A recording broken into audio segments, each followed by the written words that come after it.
Innovv N2 smart motorcycle riding system. I ordered this a couple of weeks ago. It's arrived a few days ago, and I'm going to get it fitted to my BMW GSA Adventure. First, let's unbox it and see what's inside. So first off, when it arrived, I was expecting there to be more boxes, as I've seen other YouTube videos where they get the main box, then a few other extra small boxes which include the cameras, the tyre pressure monitoring system and the GPS. So when it arrived just like that on its own, I thought, oh no, something's missing. So I got my camera out to record it being unboxed, so that's why it's already open. But I needn't have worried. Innovv, all they've done is they've made new packaging and they've included everything inside the one box now. So if you do order this is the box you'll get. If you order the cameras and the tyre pressure monitoring system, it all comes in the one box now. So let's get it open.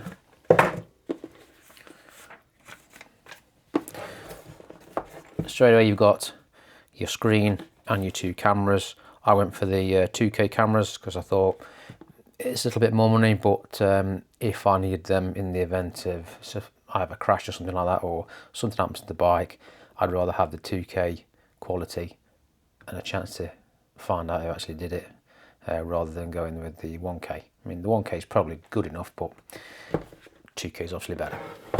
So we've got the screen, 4 cables running to it. Nice rubber cover now. That's you don't need a screwdriver to get it open. You can get to the SD card and the Type-C USB connector. That's just rubber sealed there. Cables feel nice and nice quality with connectors on them. They're all labelled up front, rear, GPS, and that's with power, yep. So it feels nice and substantial, feels well made. Rear camera, obviously a bit more cable on that one.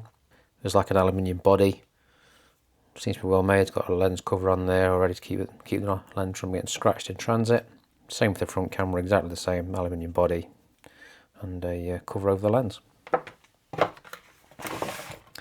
What else we've got inside? We've got the power harness. I'll be wiring this directly into the EZCan, so some of these will be getting chopped off, but I'll show you that as I go along. Various mounting packages. That looks like the camera one maybe. Got the ball joints for actually mounting the main head unit. GPS data input on the screen, so you can measure your miles per hour and your exact location. And then 2 bags of camera mount accessories. Then we've got the tyre pressure sensors. And then some extra mounting hardware. And the instructions. They seem very comprehensive. They're all in English. There's no foreign language on there at all. So yeah. I didn't order the memory card from Innovv because you can get them cheaper from places like Currys, so I just didn't bother with that. I've got plenty of memory cards anyway. And you get some stickers. So that's what's in the box. Let's get it mounted. So I'll just show you, that's what's in one of the mount bags for one of the cameras. So there's a fair few amount of options available to you there. So it's nice to see a manufacturer sending out so much hardware to allow you to mount the camera exactly where you want it. The guide for mounting cameras for the 2K and the 1K version.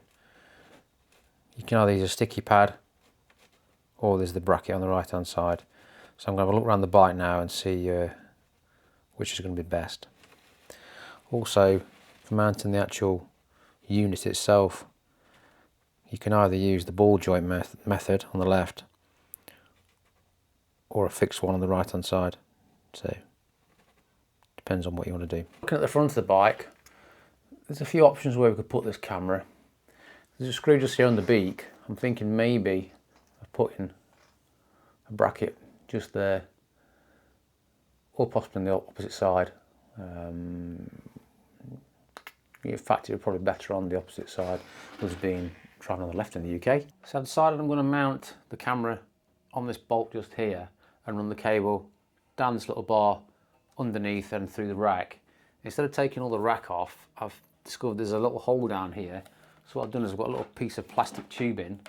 I've poked it all the way through, and now I'm just going to get a bit of old scrap wire, tape it on, pull it back through, and then I'll be able to feed the camera wire straight through rather than having to unbolt all the rack in and save a bit of time. So what I've done is there's the piping, got a spare cable, and I'm just going to pull it through now.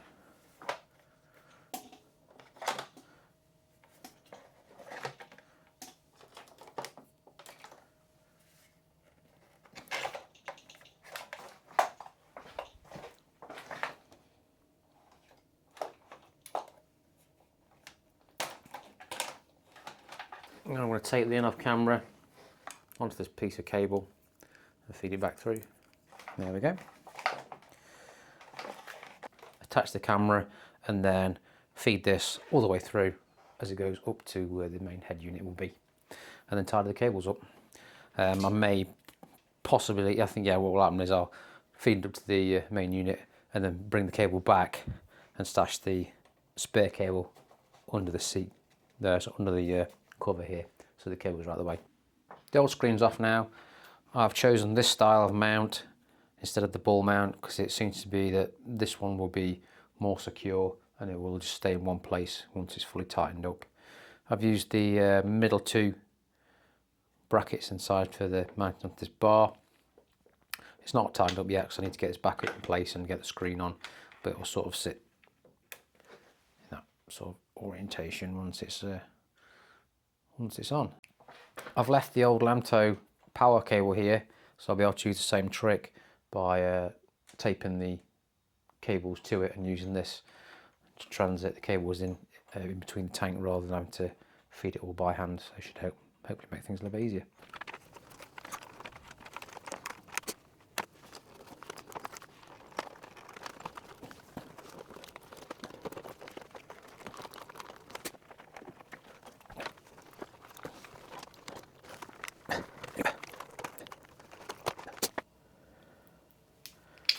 So that's all the cables fed through. This is where I've decided to put the front camera. It's just on this bolt here that holds the beak on. I tried the under beak mounting position and it made no real difference really from this position to under beak, and at least here it's out of the way more, less likely to get damaged. All I need to do now is just rotate the camera slightly because it's slightly off and reroute these wires. So looking at it from the front,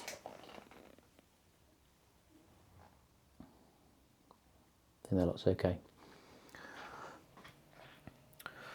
So to test the power, what I'm going to do is use these 3 wire taps just to temporarily test that the cables are in the right place and everything works okay.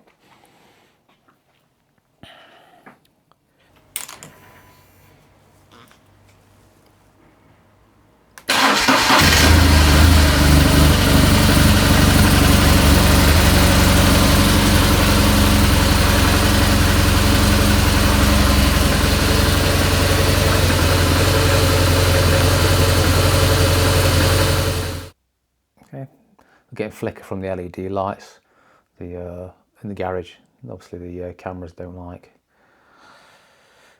the LEDs, must be the frame rate. Anyway, that's so situation now. I've got both cameras on. Just need to route the cables, reinstall the screen, get this tightened down, flip to the tyre pressure sensors, clean all this mess up, and put it all back together. Right, I've just soldered the wires together, so obviously black to black. I've got the yellow to the orange and white stripe on the EZCan, and then red to orange, which is the positive. The screen's back on. Panels are back on. So we've just got to get this wire tidied up now, get the GPS sensor positioned, and then we should be pretty much just about there. Then to go out and test it and get all the settings set up correctly.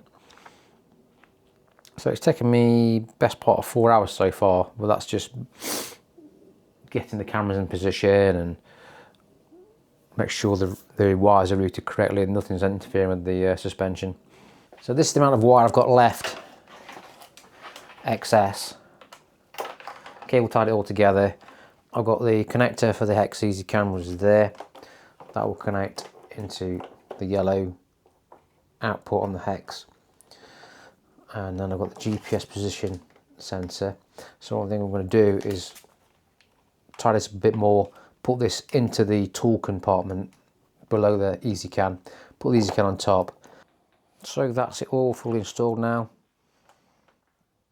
The Innovv cables are here, the co-light cables are here, all running in to the toolbox compartment. Cables are all coiled up and cable tied inside the tool compartment. Hex EZCan's just there, and I put the GPS module on the side of this plastic tool part here, so hopefully that'll work okay. I'll have to go and check that outside and make sure I can get a GPS signal. Just put the tyre pressure sensors on. I did record it, but then I forgot to press record, like an idiot. So yeah, that's the front one on. We've got a little brass washer. The brass washer goes on first, then the pressure sensor, and then you just tighten the brass washer up to make sure the pressure sensor stays on and doesn't come off. And that's the same for the rear as well.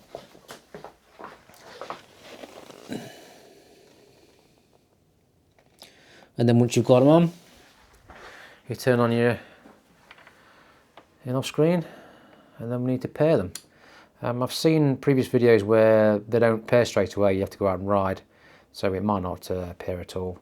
But you've got a low alarm and a high alarm, so I'm just going to set mine to 31 on the front and then 35 on the rear, I think. We can't get multiples of 2 on the rear, so we're 34. High alarm, yeah, I'm not really bothered about that, but yeah.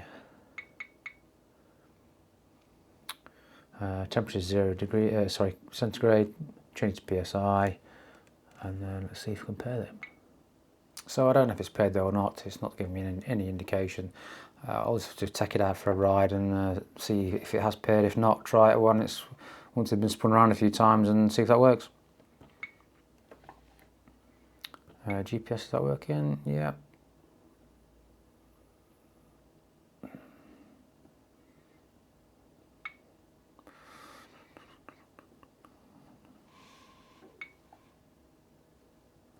One thing we need to do is link it to my phone. I've not done that yet. So I've got Bluetooth turned on my phone. Press link. Just searching for it on my devices on my phone, and it's come up just there. So click on that one.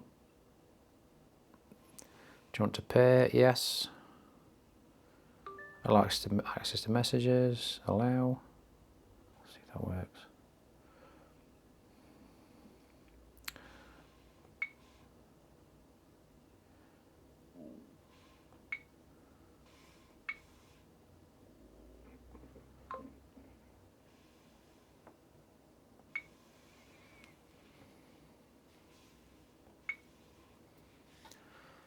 So I've paired it to Wi-Fi, and now it's doing the check for firmware. Now it's doing a check for any firmware downloads that are available.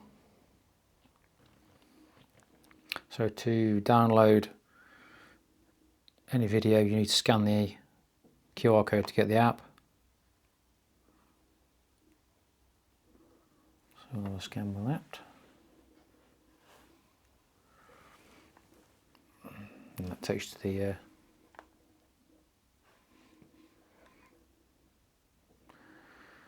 Innovv.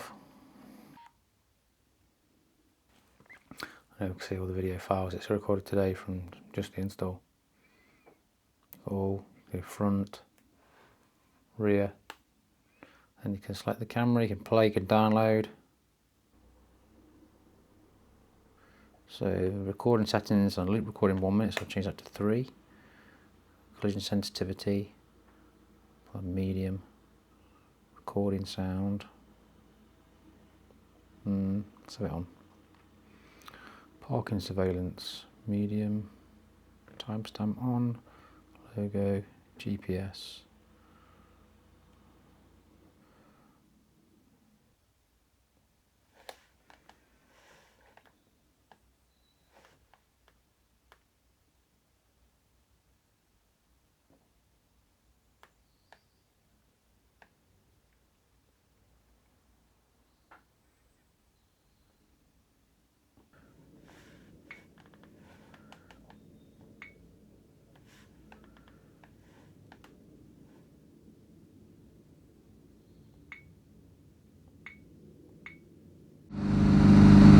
So I've currently got the Innovv N2 set to rear screen, and I've got it in the mirrored configuration, so it looks basically like you'd be looking in a rearview mirror on a car. So it's quite handy, you can see exactly what's been going on behind you.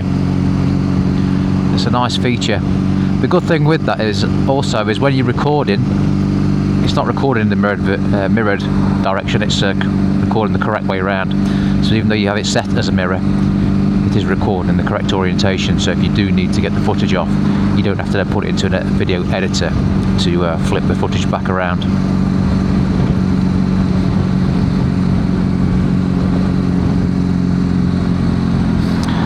Also got it connected to my phone, running Android Auto in the background, so it's got Waze sat running, so it's calling out any potholes and police and that type of thing. I've got Mercado running through my phone as well, so it's all coming through my earplugs.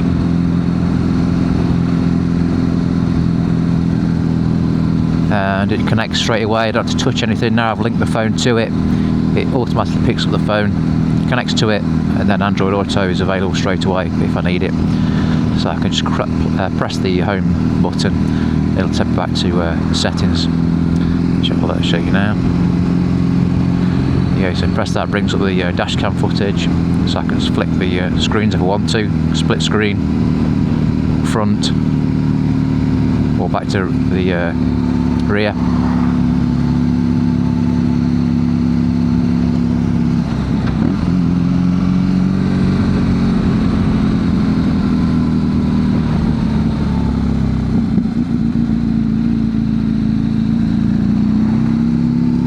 Press the home button again. Press home, it takes us back to the main home screen. So from there you can see I've got the dashcam button. I can access the video footage if I need to, go into the settings, or just click on a link and it'll take us to the Android Auto. Still not got tyre pressures displaying yet. So when we stop, I'll see if I can reconnect those, because they're not connected yet since I put them on the bike. But this is the first time I've ridden it since the system's put on. Just been waiting for a nice day to come out. And this is probably the best of 2 weeks, where it's still starting to drizzle now. So it's been a bit of a nightmare waiting to get the footage. But I didn't want to put this video together without actually doing a demonstration of it on the road. It's alright sitting there in the garage putting it together, but it gets a bit boring.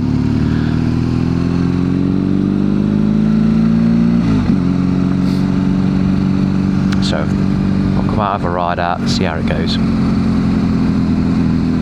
It's been flooded down here lately, so let's see what the roads actually look like now.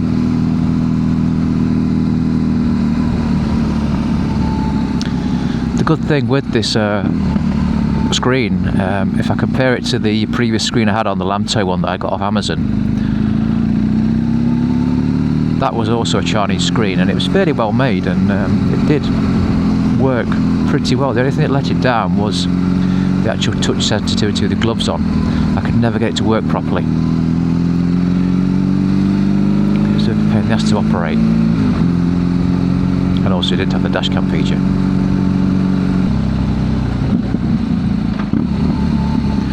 Oh, It is flooded.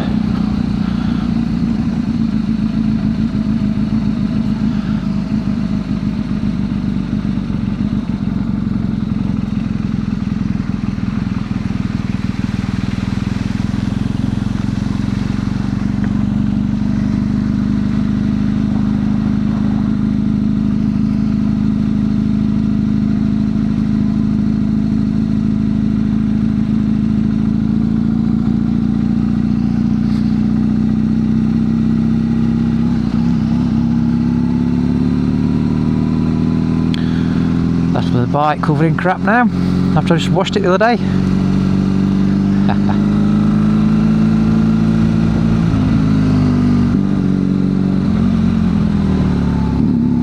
Brakes are all good, we're good.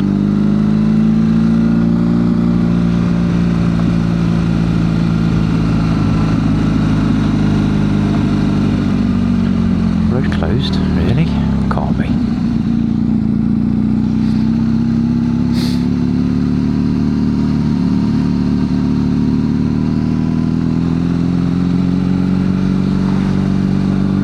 One thing that does concern me is the place for the rear camera and the amount of mud and dirt that gets kicked up. You know, just is it going to get covered all the time, and is it going to catch any decent footage? Let's go back to camera. If I can get it without pressing there. Just bumpy around here. That could do with being a little bit bigger, that button there, because it's quite difficult to reach. Camera. There we go. So far it seems okay, no dirt on it.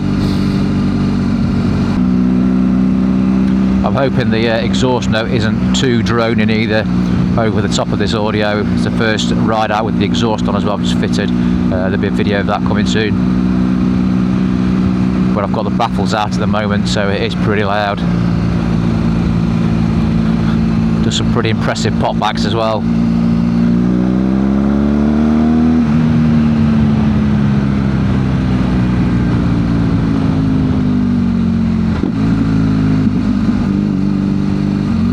Flooding. I don't know this road, this bit.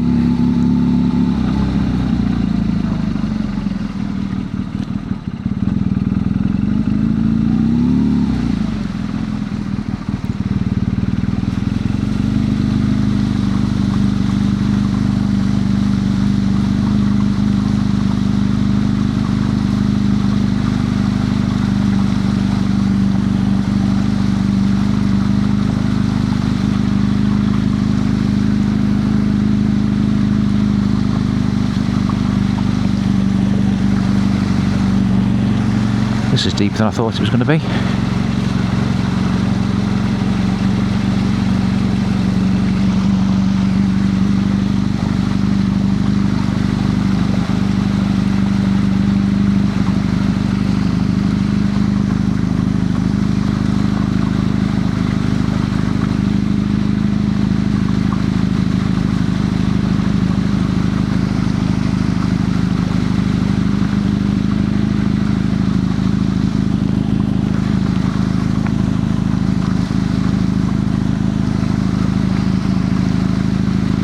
Good job, I've got Gore-Tex boots on.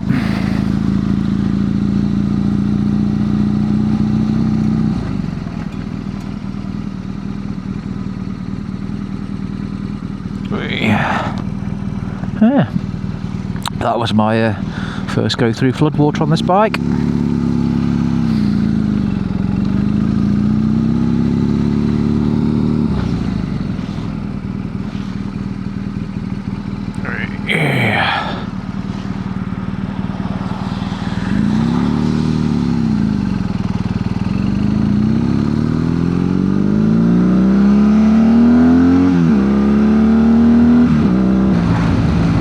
Yeah, had I been riding the Blackbird then, I would definitely have not gone through that water.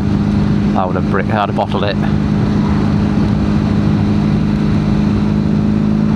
It'd have probably got through, no problem, but I would have still bottled it.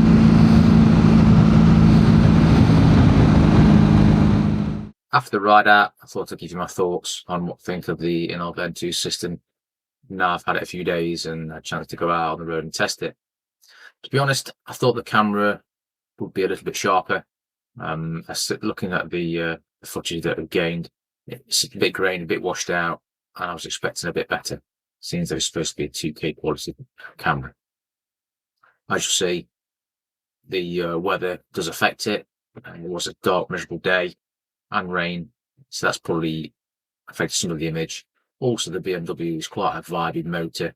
It's a lot of vibration on it. That's why it's got grip is on the handlebars, just to try and deaden some of that vibration. So that's probably affecting the cameras too. Also, the mounts, they are fairly solid, so there's not much give in them. Even though they've got the rubber grommets on, there's not that much give there. So that's possibly going to affect the cameras too. Apart from the camera quality, overall, I'm really impressed with it. It's a really well built system. The touchscreen operates really quickly. There's no lag. As soon as you touch it, you get in the command you want. Some of the navigation buttons could be a bit bigger for a gloved hand, but it's not really a massive issue. You can get there eventually as long as you're on a smooth road and not bouncing around. I didn't include any audio on the clips, although audio was captured. It was quite loud, and when you're trying to optimize it for YouTube, it would have meant you had to adjust the volume constantly on the clips, so I didn't bother doing that. I muted the sound completely, but it is available. And then the last thing is the tire pressure monitor system. That still isn't working. I've done troubleshooting and I've narrowed it down to either two things now. It's either dead batteries or faulty sensors. I'm hesitant to guess it's going to be the batteries, so I'm going to get a couple of batteries ordered, get them put back on, and see if that cures it. And if not, I'll just go back to Innovv and say these are faulty and send me some more, please. I'll just show you now how to take the batteries out. So here is your tire pressure monitor. It comes with this little spanner. All you do is stick it on the back there and twist, and you can then just unscrew it.